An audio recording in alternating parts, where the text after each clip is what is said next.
La unidad exige un claro propósito y una estrategia común variada en su aplicación, pero no aguada por malabarismo palabreros. Es, a nuestro juicio, lo mínimo que podemos ofrecer a los pueblos de la América Latina. Bienvenidos a Humo y Espejos.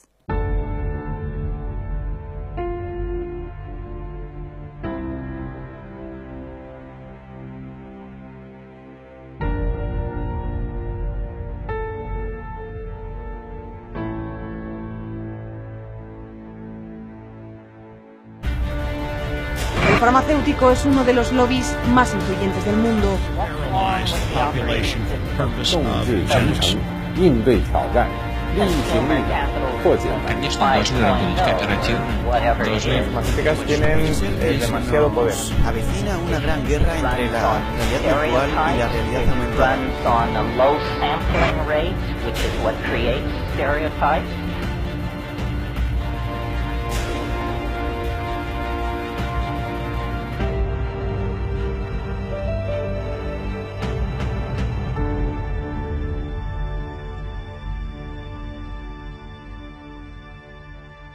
Muy buenas noches, muchísimas gracias como siempre por acompañarnos en esta nueva edición. Hoy vamos a hablar sobre nuestra querida Latinoamérica y qué está sucediendo en nuestra región. Así que Marcelo, hacenos un breve resumen de lo que vamos a ver hoy. Hola,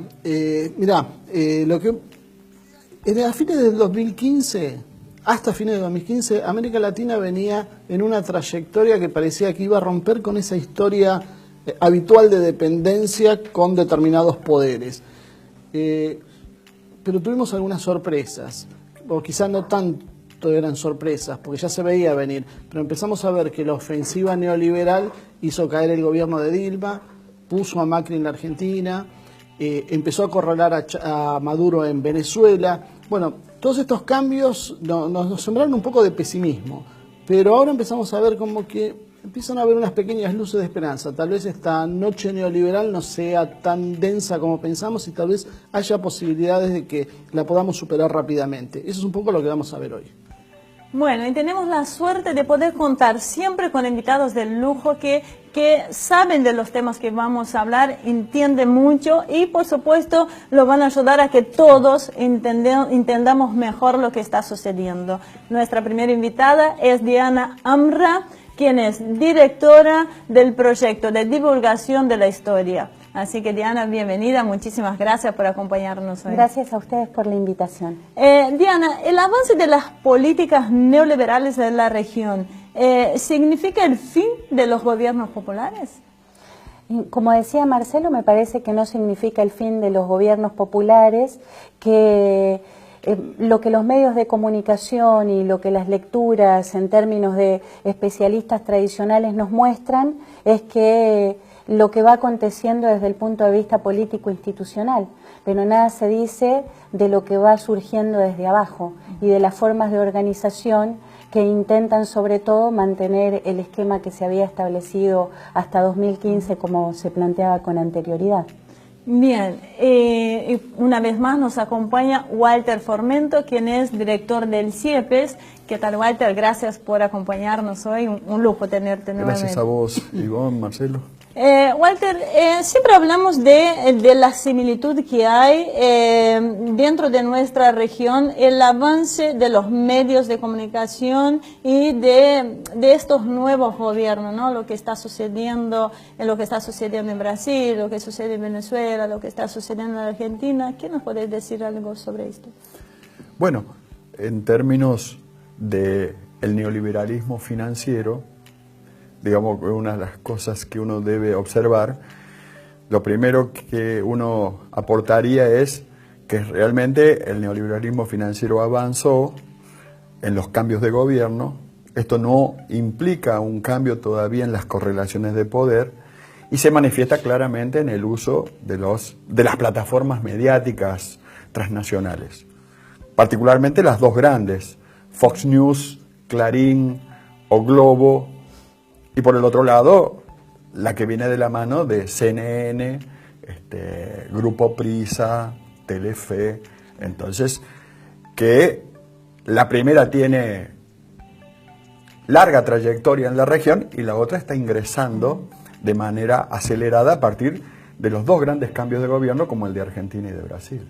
Antes de seguir con la charla, los voy a invitar junto con el público a que veamos la primera parte del informe sobre el avance del neoliberalismo en nuestra región.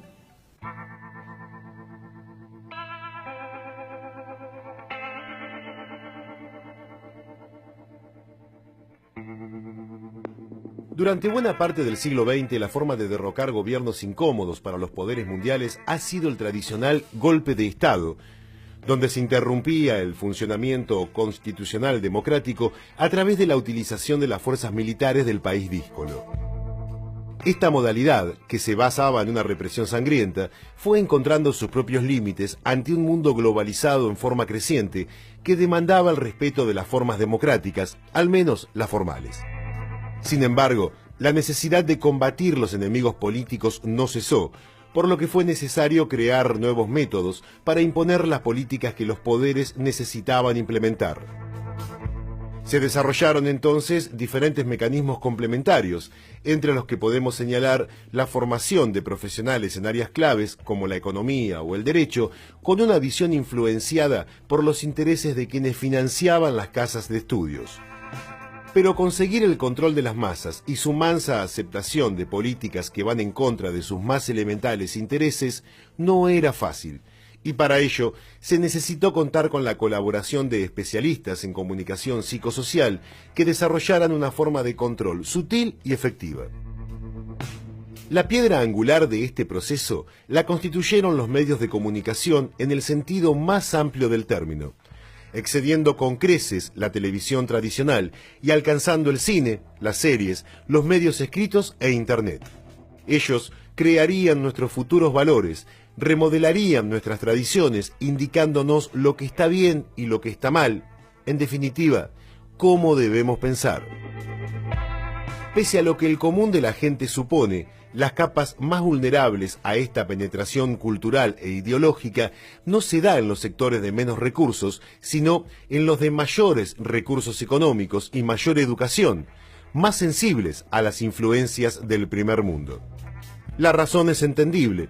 Los sectores medios y altos son quienes se sientan diariamente a ver los programas de información política, quienes leen las editoriales de los diarios y revistas, quienes participan en agrupaciones profesionales, quienes se transforman en los consumidores de esta nueva cultura, los más expuestos a una información diseñada para crear un sentido común que haga posible que los planes socioeconómicos antes impuestos por la boca de un fusil sean hoy aceptados por la población acríticamente.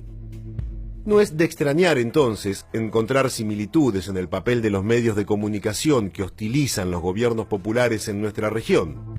Las acusaciones son casi calcadas y las soluciones propuestas también. Invariablemente, quienes desafían los intereses del capitalismo neoliberal son señalados como corruptos, intolerantes, agresivos, autoritarios, ineficientes y portadores de anteojeras ideológicas anticuadas que les impiden ver la realidad. Las soluciones, en tanto, pasan por desandar este sistema social impulsando conceptos que hablan de una meritocracia, responsabilizando el éxito de un individuo exclusivamente según su esfuerzo y capacidad individual. Los estados, entonces, son considerados como un obstáculo que frena el potencial social y, por lo tanto, deben reducirse al mínimo su papel, reemplazándolos por gerentes de megaempresas que encarnan la quimera del éxito individual disociado de las condiciones generales que los rodean.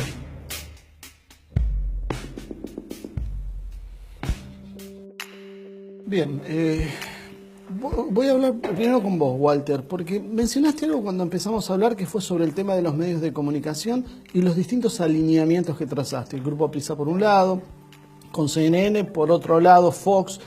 ¿Podés ampliar un poco más esto? ¿Qué es lo que hay detrás de cada de estas corrientes y quiénes las integran? ¿Y cómo se traducen en la Argentina? Bueno,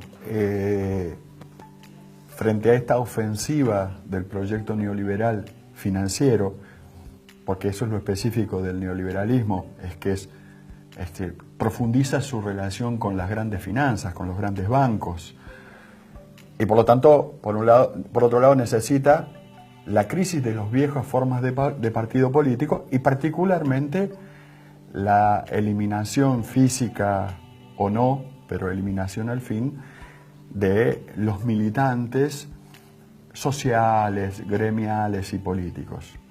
Para que, ninguna duda, tome el lugar en la mediación política de la organización de la sociedad otro instrumento que no es el viejo partido de masas, sino el partido mediático financiero. Y en ese sentido se empiezan a desarrollar estas plataformas financieras de comunicación que tienen otro peso que los antiguos medios de comunicación. Tienen otro modo de construir de realidades en términos de ideas, pero también de prácticas, que requieren de que no haya activismo ni militancia para que sean eficientes. Y tampoco es tan espontáneo. O sea, acá cuando estamos hablando, desde el color con que se visten, la forma en que se expresan, las palabras que eligen, todo está pensado y programado para conseguir un objetivo determinado. Por supuesto, está pensado como un producto casi de marketing político, incluso por eso la estética pesa mucho en los jugadores de la derecha financiera.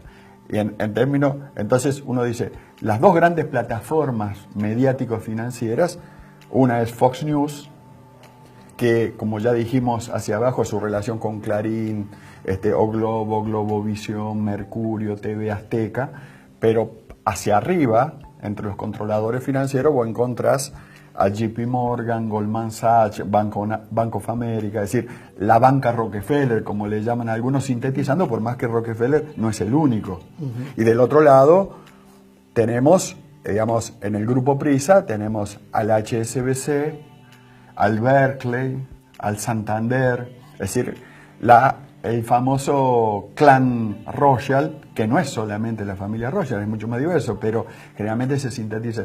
Y eso es lo que vincularía los grandes factores de poder financiero con los grandes factores. Y esas son las dos alas políticas de Estados Unidos, y después ya te dejo. Gracias. Claro, una con sede en Washington y la otra con sede en Londres y Wall Street. Que sería la de, esta última, la de Hillary y Obama. La CNN es Hillary y Obama, y la Fox News, que es el complejo industrial militar, los republicanos, que incluso en la estética de Fox News se nota, porque siempre hay un general o un coronel hablando en foco. El tema es que ese tema, claro, se habla tan poco que dan ganas de seguir hablando. Sí, hablando para poner un contexto de qué estamos hablando, para empezar a entender lo que vamos a ver ahora. Bueno, me dejaste tiempo para una sola pregunta a Diana, que está en el tema. ¿Es una forma de poder contrarrestar el poder mediático que irradia los procesos populares? Por supuesto que sí. Digamos que después de la Segunda Guerra Mundial, en términos de lo que estábamos conversando, nosotros quedamos dentro, América Latina queda dentro de la órbita del mundo occidental y cristiano. Y entonces ya en ese momento se van a empezar a descubrir situaciones que tienen que ver con no solamente la utilización de la violencia física, las intervenciones militares, como para poder instalar nuevos gobiernos en América Latina, sino que empiezan a ensayar paralelamente con ese tipo de formato de qué manera culturalmente va a producirse un proceso de dominación. Y como se planteaba hace un ratito, el tema es la dominación cultural, que es la más importante, porque vos no podés mantener dominadas sociedades utilizando la violencia física, instalando marines en todos los lugares del mundo. Eso es sumamente oneroso, y ese tipo de formato lo que genera justamente es la resistencia de los pueblos. Entonces, qué manera interesante de poder generar ese proceso de dominación y de poder llegar a alcanzar una situación, un término que se utiliza muchas veces, que es la hegemonía. Claro. La hegemonía tiene que ver justamente con hacer consciente a los dominados de que aquellos intereses que están defendiendo esas ideas, esa cultura, esas tradiciones que son impuestas, en realidad son defendidas como propias.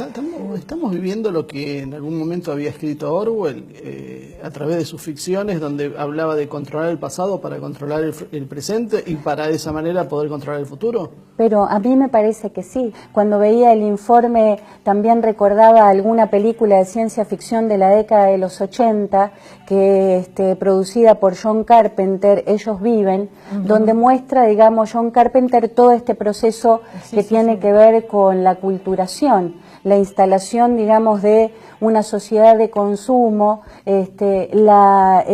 cómo ir direccionando el consumo, que no solamente tiene que ver con productos alimenticios, vestimenta, etcétera, sino que tiene que ver también con consumos culturales. Entonces, los Estados Unidos aprendieron mucho en ese sentido. Por un lado, fíjense ustedes que la guerra de Vietnam la perdieron, pero ¿qué es lo que generaron? Una enorme cantidad de series, películas, etcétera, para demostrarle al mundo que ellos quedaron dominando, el occidente cristiano, que en realidad no habían sido vencidos. Que eran los malos. Exactamente, los vietnamitas los malos y ellos los vencedores. Tengo que llevarlos a un corte, ya no nos queda tiempo, realmente está muy... ¿Te puedo dejar una pregunta? Bueno, para cuando volvamos. Una pregunta. Hablaste dos veces el occidente, hablaste del occidente cristiano. Hoy vemos que ese occidente cristiano tiene problemas con el Papa Francisco. Me gustaría saber cómo encaja esto. ¿Sigue siendo occidente cristiano o cristiano pasó a ser oriente? Me respondes en el próximo bloque. Bueno, no se vaya. Enseguida volvemos.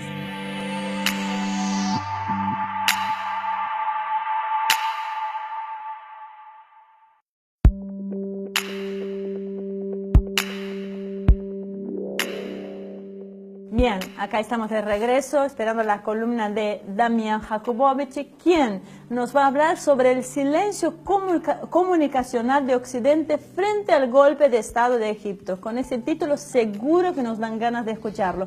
Pero antes de escucharlo, vamos a escuchar la respuesta de Diana Amra frente a la pregunta que le dejó Marcelo en el bloque anterior. Diana, pero Marcelo, recordadle la pregunta, por si favor. el tema era si el bloque occidental y cristiano dejó de ser cristiano. Después, pensándolo un poquito mejor, en realidad podemos hablar de catolicismo y distintos matices dentro del cristianismo. Exactamente. No solamente cuando yo hablo de cristiano me refiero al mundo católico, pero también al mundo protestante, que es sumamente amplio.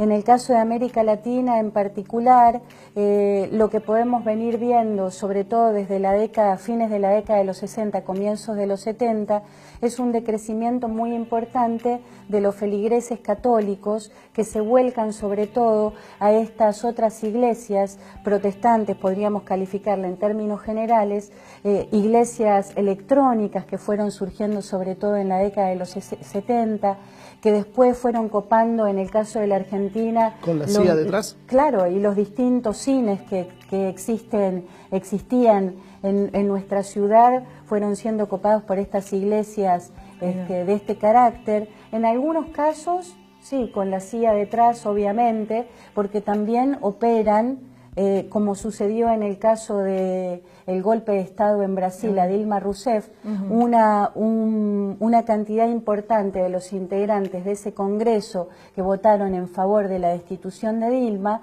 son representantes de estas iglesias protestantes que vienen creciendo en América Latina y que van a tener no solamente el poder espiritual, sino también, como planteaba Walter con anterioridad, van a estar solventadas económicamente muchas veces por estas grandes corporaciones. Y en lo que referías al tema del Papa, no es casual que la Iglesia Católica ante este decrecimiento de los feligreses, porque en definitiva con las propuestas que tiene muchas veces no puede dar respuesta a los problemas sociales que se van planteando en América Latina, y tenemos también dentro de la Iglesia Católica algunos sectores que van a estar acompañando todos estos procesos de derechización, pero también tenemos otros sectores de la Iglesia Católica que siguen siendo los curas de barrio, los del tercer mundo, los de la teología de la liberación, que están en otra línea, pero en definitiva, digamos, no es casual que exista hoy en día un Papa latinoamericano. Es decir, tiene que ver con todo esto que venimos conversando, de cómo dar, en definitiva, respuesta a problemáticas que se van a suscitar, que se están suscitando, pero que también se van a incrementar en el tercer mundo. Dame, ahora sí te escuchamos. Muy bien, vamos a hablar del golpe que hubo en Egipto para mostrar que los cepos mediáticos a los golpes de Estado no es una exclusividad solamente de América Latina, sino que se da en Medio Oriente también en este caso y en países tan importantes como Egipto. Si vamos al slide número 1 que trajimos para hablar un poquito de la importancia que tiene Egipto a nivel geopolítico, país con más cantidad de musulmanes en Medio Oriente, 90 millones, le sigue Irán recién ahí con 80 millones, un país súper importante, es el país tapón fronterizo entre África y Medio Oriente, y además tiene desde fines del siglo XIX el canal de Suez, que permite, ahí pueden ver en el mapa, cuando se lleva el petróleo con el canal y sin el canal de Suez, es una diferencia de 10.000 kilómetros. 20.000, eran 20.000 kilómetros sin el canal de Suez y ahora son 10.000 kilómetros. Súper importante. Entonces, históricamente, Egipto fue un país clave para las potencias occidentales. Si vamos al siguiente slide, lo vemos a este señor que fue presidente de Egipto de 1981 a 2011, un presidente como estamos acostumbrados nosotros, los coroneles que teníamos, que se eternizaban en los poderes. Este señor que se llama Hosni Mubarak estuvo 30 años en el poder sin que Occidente diga nada acerca ni de la democracia, ni de la necesidad de derrotar a nivel democrático. Este señor era un títere, un muñeco que tenía Occidente, pero antes de hablar de lo que pasó, es importante ir, cuando vayamos al siguiente slide, a hablar de la casta militar que tiene Egipto desde 1952, cuando se produce un golpe militar en Egipto, los militares suben al poder y a partir de ahí empiezan a acumular y a formar lo que se llama un Estado. Dentro del Estado, el ejército egipcio es el mayor de todo Medio Oriente, 1 millón de soldados. Escuchen esto, maneja el 50% de la economía de Egipto. Y recibe, Egipto, después de Israel, es el país que más recibe ayuda militar en el mundo por parte de los Estados Unidos, con casi 1.500 millones de dólares anuales. Israel lo duplica. Entonces, con este parámetro vamos a lo que pasó. Hablábamos de que teníamos un presidente Mubarak durante 30 años y, como en América Latina le llega el otoño a los patriarcas, acá llegó la primavera árabe, un error en la Matrix, que se inmola una persona en Túnez y se empieza a dar un efecto de contagio en todos los países de Medio Oriente. Cae Mubarak, entonces Occidente se encuentra en la obligación de cumplir con lo que venía diciendo, se arman las elecciones, vamos al siguiente slide, y llega al poder este señor Mohamed Morsi, de los Hermanos Musulmanes, una cofradía fundada en 1928, gana las elecciones y empieza a armar un despelote geopolítico a nivel interno, porque empieza a pelearse, imagínense, con Israel, a tratar de tizar lazos con Irán y además empieza, digamos, a revolver y a meterse en los negocios de las Fuerzas Armadas. Entonces, un poco parecido a lo que viene pasando en algunos países latinoamericanos, los militares ven, o sea, el poder económico ve que esta persona empieza a jugar con sus intereses y empieza a haber boicot de luz, de gas, de agua, de la salud.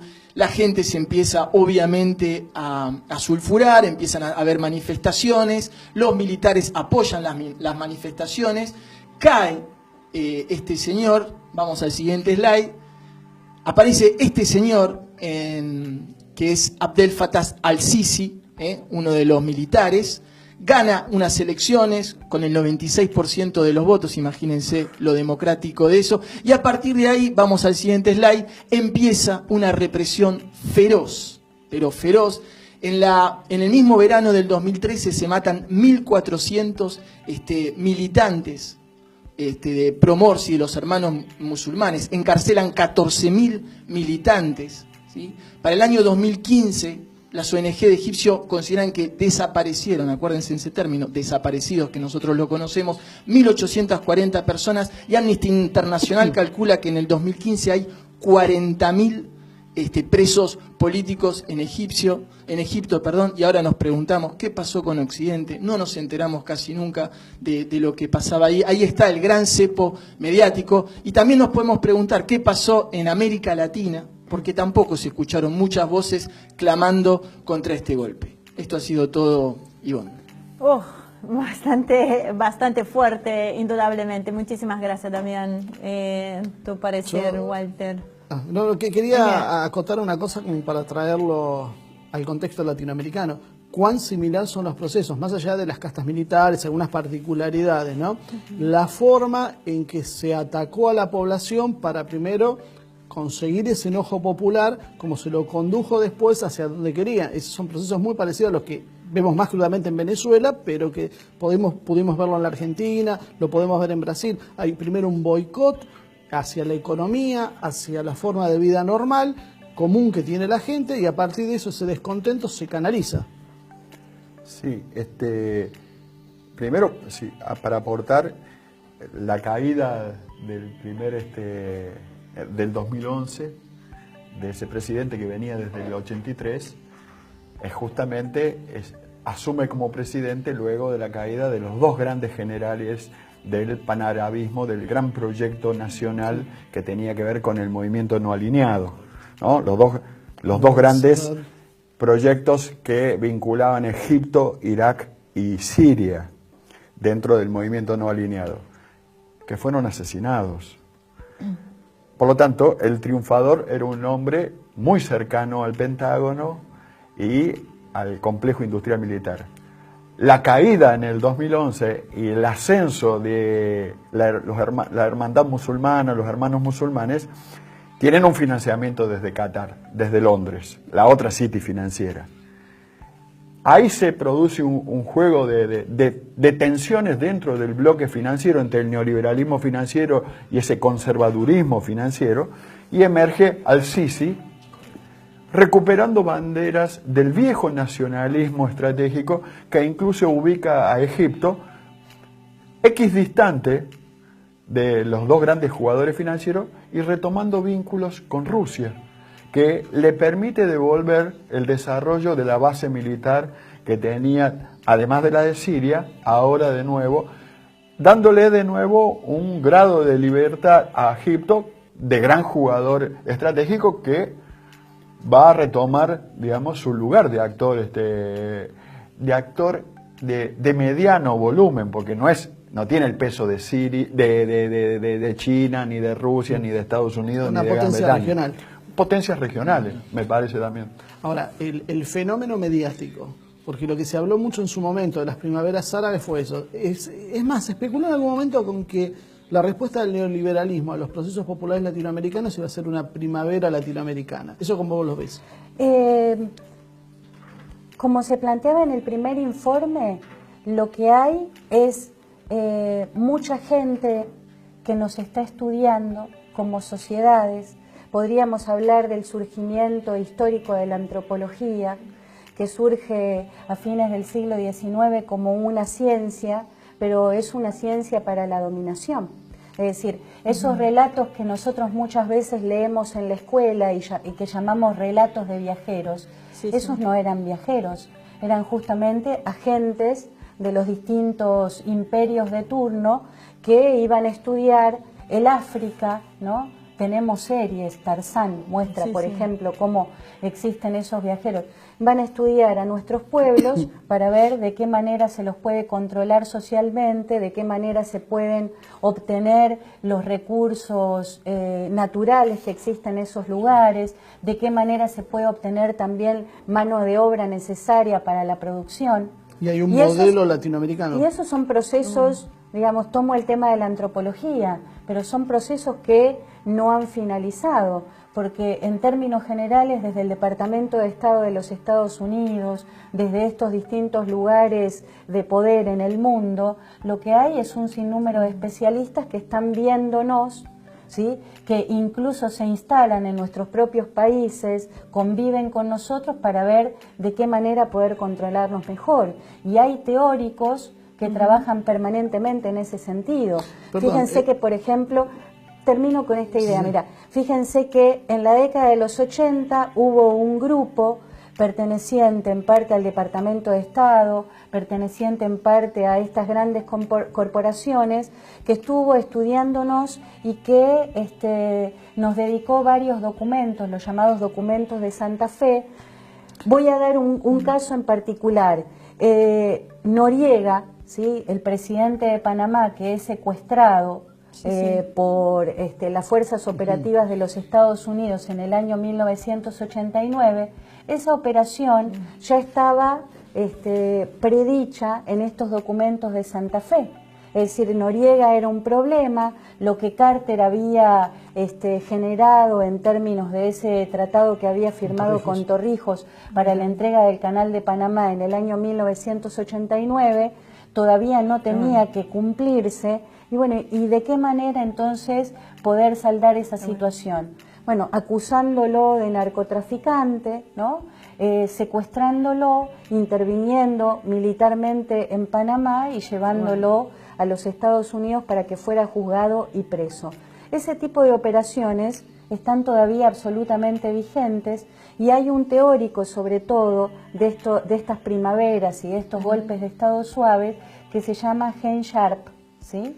Que es una de las personas que viene estructurando, como vos bien decías, Marcelo, todos estos pasos que tienen que cumplirse hasta llegar al derrocamiento de estos gobiernos populares. Impresionante, Marce, impresionante, pero el problema es que no tenemos tiempo, o sea, no nos da tiempo para más un ida y vuelta. Lo que pasa es que cada tema es todo un tema. No, lo que pasa es que yo creo que inclusive inclusive es interesante esto, porque no solo tenemos hoy exploradores, hay mucha gente que opina que tenemos gente nuestra que trabaja haciéndole ese trabajo de investigación en centros de estudio, o sea, con nuestra vieja costumbre de ponernos en contra de todo el mundo porque nunca sumamos amigos con estos comentarios, pero es la realidad. Creo que tenemos internamente muchos grupos que trabajan para ellos. Los topos. Estoy equivocado. Bueno, y después... Muchos topos ignorantes, en realidad. Lo hacen de buena fe, pero están recolectando información para que se use en contra de nosotros. Y además hay una Cortito, Walter, realidad. Una realidad es la nueva situación de estas corporaciones transnacionales ha generado una nueva clase media de profesionales y técnicos que hoy pesa casi un 35% en la población mundial.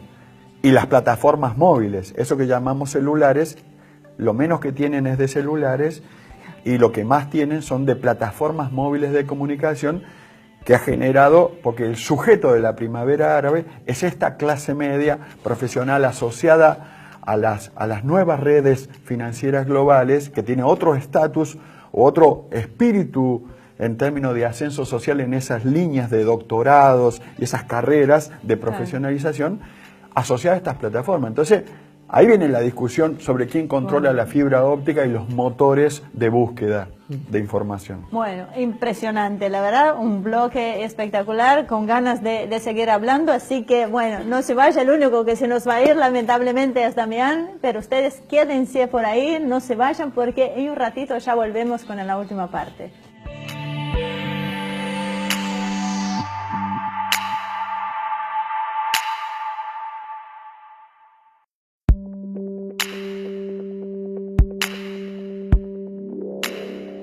Muy bien, acá estamos de regreso con Diana Amra y Walter Formento hablando sobre el avance de los golpes de Estado en nuestra región.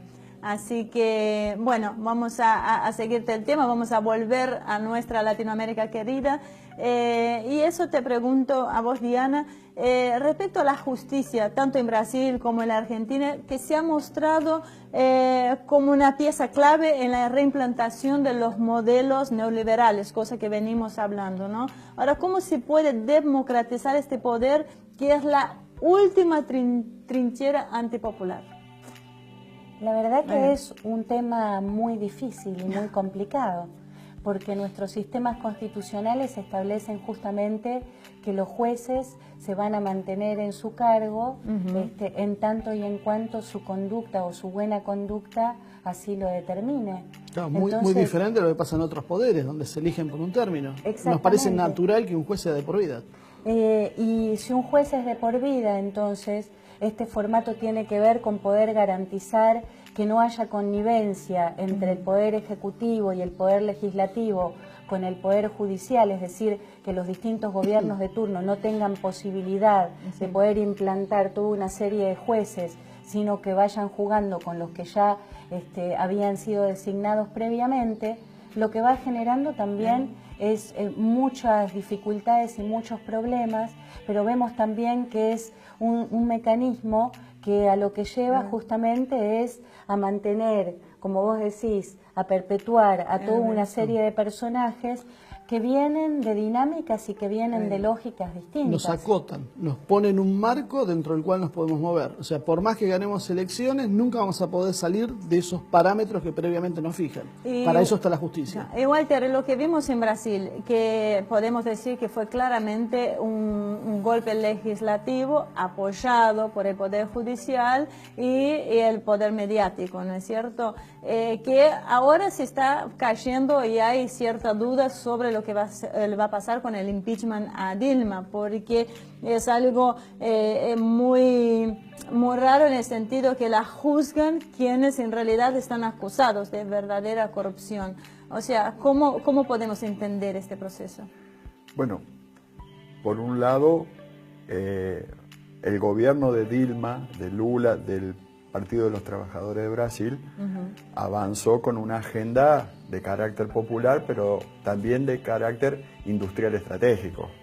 No solamente los avances de Petrobras, sino el modo en que se trabajó los recursos obtenidos por Petrobras como una empresa estatal estratégica hacia los otros aspectos de un desarrollo del Brasil que se articulaba a los BRICS, del Brasil que jugaba en el esquema multipolar. Entonces, en relación con eso, los grandes factores de poder financiero con sede en Londres empezaron a pensar el modo de quebrar esa política y esa trayectoria en una política de soberanía que no era solo de Brasil, sino de la UNASUR, porque la Argentina también formaba parte de ese esquema. Claro, frente a esta situación, ¿cómo opera el poder financiero que se encuentra en una realidad donde excluye al 90% de los brasileros?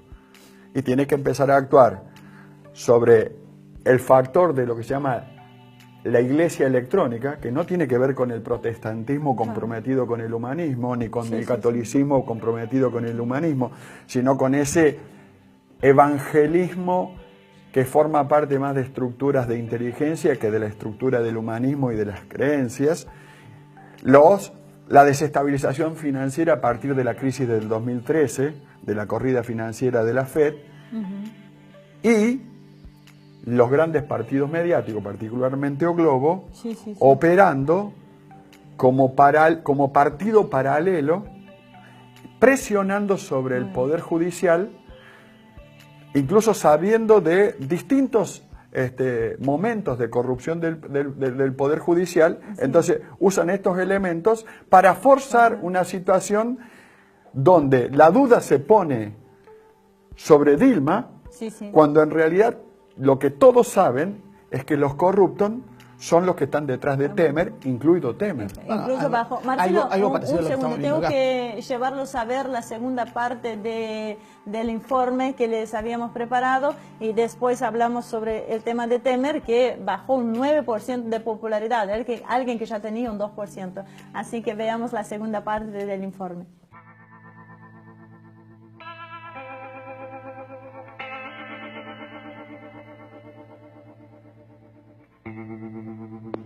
¿Cómo se constituye entonces este pseudo sentido común que conspira contra nuestros propios intereses sin que lo podamos percibir?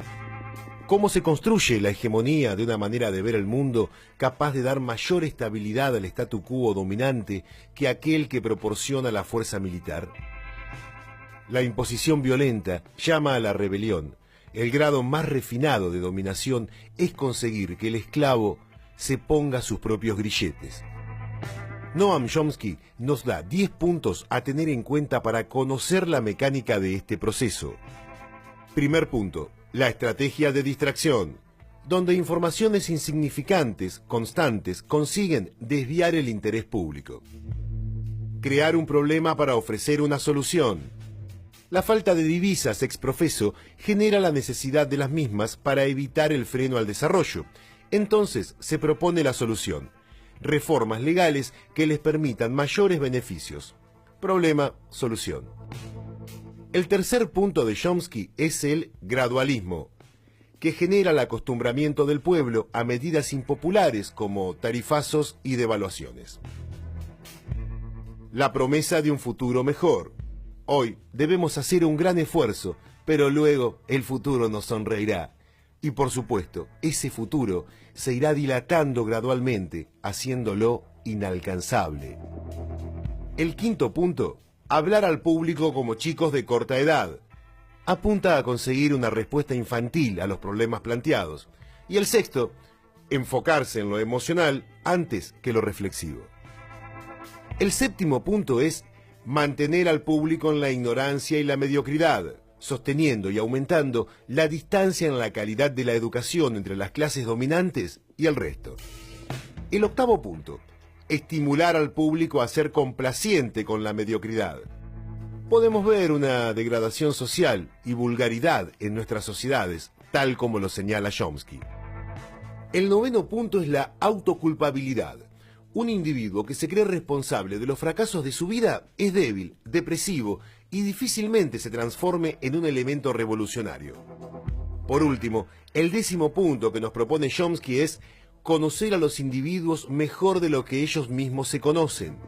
El conocimiento de los gustos, de las preferencias, gracias a los enormes avances en neurobiología, psicología aplicada y demás ciencias similares, permite desarrollar técnicas de manipulación de los ciudadanos.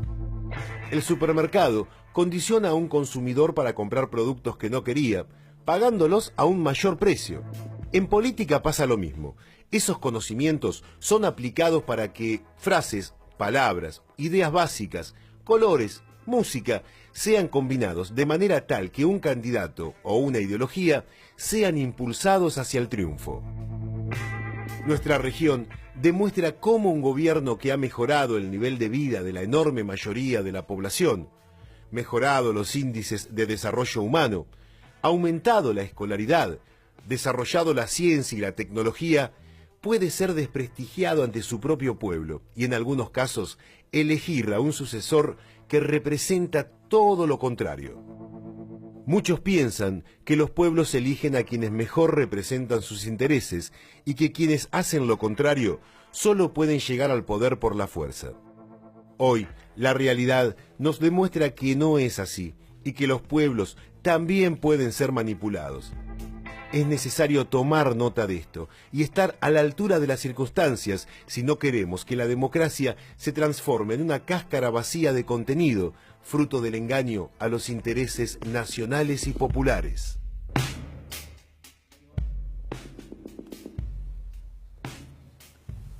Bueno, creo que como andamos corto de tiempo no vamos a comentar mucho el informe, pero creo que es clarísimo cómo esto se aplica a los modelos que se están aplicando hoy en América Latina. Lo que sí quería preguntarles a ambos es por dos temas. Uno, ¿cuál es el impacto? ¿Qué es lo que hay realmente detrás del Brexit? ¿Realmente nos pega a nosotros o es una excusa simplemente? Y segundo, ¿qué cambia entre Trump y Hillary? O sea, ¿es tanto el demonio que nos pintan Trump? ¿Es tan buena Hillary como parece ser o es más o menos lo mismo? Voy a empezar con Walter en este caso. Siempre las damas primero, pero en este caso vamos a empezar con Walter. Para que cierres. En el caso del Brexit, es decir, la salida de Gran Bretaña de la Unión Europea, ahí hay un claro objetivo de debilitar la Unión Europea como proyecto estratégico que se acerca a una articulación, desde el 2010 camina una articulación con los BRICS, es decir, con China y con Rusia. De hecho, esta situación se marca por la caída, digamos, de las bolsas, pero por otro lado deja abierta la posibilidad de que la Unión Europea está reaccionando en términos de avanzar consolidándose y consolidar su camino hacia una articulación con los BRICS, fortaleciendo el multipolarismo.